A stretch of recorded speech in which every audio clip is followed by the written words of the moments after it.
यह कहानी प्राचीन मिस्र के एक छोटे से और शांत गांव की है, जहां समय के साथ गरीबी ने लोगों के चेहरों पर निराशा की गहरी लकीरें छोड़ दी थीं।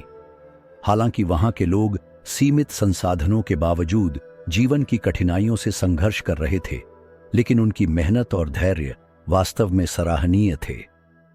यह कहानी वास्तविक है या केवल एक कथा, यह कहना कठिन है, लेकिन इसमें छुपी हुई बुद्धिमानी आपके जीवन में हुई कई गलतियों को सुधार सकती है। हम सभी जीवन में कुछ गलतियां करते हैं जिनकी कीमत हमें सालों तक चुकानी पड़ती है, लेकिन समझदारी यही है कि हम दूसरों के अनुभवों और विफलताओं से सीखें ताकि हम उन गलतियों के खतरनाक परिणामों से बच सकें। गांव में एक नेक व्यक्ति सालेह का जिक्र किया गया है, जिसका परिवार उसकी पत्नी जलीखा और बेटा हाशिम था। जलीखा एक धैर्यवान और मेहनती महिला थी, जो न केवल घर के काम संभालती थी बल्कि सिलाई का हुनर भी इस्तेमाल कर घर का खर्च चलाने में पति की मदद करती थी। लेकिन हाशिम, वह लापरवाह और जिम्मेदारी से दूर लड़का था, जो केवल विलासिता की दुनिया में खोया रहता था। माँ बाप की तमाम कोशिशों के बावजूद वह जीवन की असल जिम्मेदारियों से भागता रहता था। गांव के लोग भले ही गरीब थे, लेकिन उनके दिल सच्चाई से भरे हुए थे और उनकी नीयतें साफ थीं। यही उस गांव की सबसे बड़ी खूबी थी। सालेह दिन भर मेहनत करता और शाम को थका हारा घर लौटकर बेटे के बिगड़े हुए रवैये के बारे में सोचकर दिल ही दिल में घुलता रहता। फिर भी उसकी उम्मीद का दिया हमेशा जलता रहता था कि शायद एक दिन हाशिम उसकी मेहनत की कद्र करना सीख जाएगा। लेकिन हाशिम की लापरवाही और बढ़ती जा रही थी, जो उसके माता पिता के लिए निरंतर दुख का कारण बन चुकी थी। जलीखा ने बचपन से ही अपने बेटे की हर इच्छा पूरी की थी, चाहे वह सही हो या गलत, और इसका नतीजा यह हुआ कि हाशिम ने कभी जीवन की कठोर सच्चाइयों का सामना नहीं किया।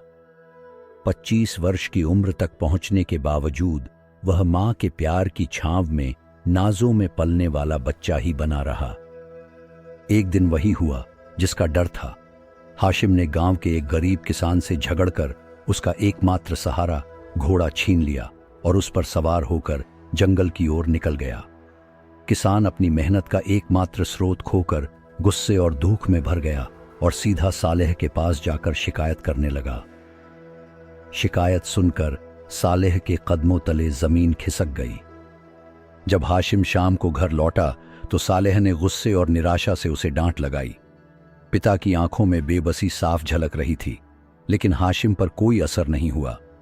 जलीखा ने भी बहुत कुछ कहा, लेकिन उस पर कुछ फर्क नहीं पड़ा।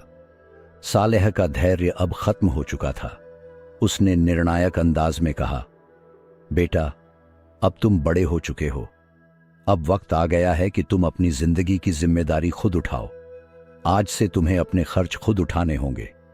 जब तक तुम अपनी मेहनत की कमाई से एक अशर्फी नहीं लाओ, घर वापस मत आना। हाशिम हैरान था, लेकिन बिना कुछ कहे गांव से निकल गया। लेकिन जलीखा मां की ममता से मजबूर होकर अपनी सारी जमा पूंजी में से एक अशर्फी हाशिम को दे दी और कहा, यह ले जा, शाम को वापस आकर अपने अब्बा को दे देना और कहना कि तुमने मेहनत से कमाई है। हाशिम खुशी खुशी अशर्फी लेकर निकल पड़ा। शाम को जब वह लौटा तो उसने अशर्फी को अपने पिता के सामने रखा और बोला, अब्बा, यह मेरी मेहनत की कमाई है। सालेह ने अशर्फी को ध्यान से देखा और बिना कुछ कहे उसे जलती हुई आग में फेंक दिया। हाशिम ने बेपरवाह चेहरे के साथ यह दृश्य देखा, लेकिन कोई प्रतिक्रिया नहीं दी। सालेह समझ गया कि यह कमाई हाशिम की नहीं हो सकती थी। उसने फिर सख्ती से कहा, अगर यह तुम्हारी अपनी कमाई होती तो तुम इसे जलती हुई आग में देखकर तड़प उठते। अगले दिन हाशिम फिर बाहर गया। इस बार जलीखा ने उसे 2 दिन गांव से बाहर रुकने को कहा और एक और अशर्फी दे दी। 2 दिन बाद जब हाशिम लौटा तो उसने फिर वही अशर्फी अपने पिता के सामने रखी, लेकिन सालेह ने फिर वही किया, अशर्फी को आग में फेंक दिया। हाशिम फिर चुप रहा। अब हाशिम ने ठान लिया था कि अब वह सच में मेहनत करेगा। वह शहर गया, वहां कई दिनों तक कठिन मेहनत की, पसीना बहाया, थका। अंततः उसने अपनी मेहनत से एक अशर्फी कमाई। जब वह गांव वापस लौटा तो उसकी चाल में विनम्रता, चेहरे पर थकान और आंखों में सच्चाई की झलक थी। हाथ में वह अशर्फी थी जिस पर उसके पसीने की महक बसी हुई थी। घर पहुंचते ही उसने वह अशर्फी अपने पिता के सामने रखी। सालेह ने उसकी आंखों में देखा, वही आंखें जो कभी गर्व से भरी होती थीं, अब वे थकी हुई थीं, लेकिन शर्मिंदा और सच्चाई से भरी थीं। सालेह ने अशर्फी उठाई और जैसा हर बार करता था उसे आग में फेंक दिया। लेकिन इस बार हाशिम का प्रतिक्रिया अलग थी। उसने बेआवाज चीखते हुए कहा, अबा, ये मेरी कमाई है, मेरे खून पसीने की कमाई है। दिन भर ईंटें ढोई हैं, भूखा रहा हूं, पैर छिल गए मेरे, आपने इसे जला दिया। उसकी आवाज में दर्द, ईमानदारी और सच्चाई थी। जलीखा दरवाजे से दौड़ते हुए आई और सालेह ने पहली बार संतुष्ट होकर मुस्कुराते हुए कहा, बेटा, अब तुमने सच में कमाई की है। अब तुम समझ गए हो कि एक अशर्फी की कीमत क्या होती है।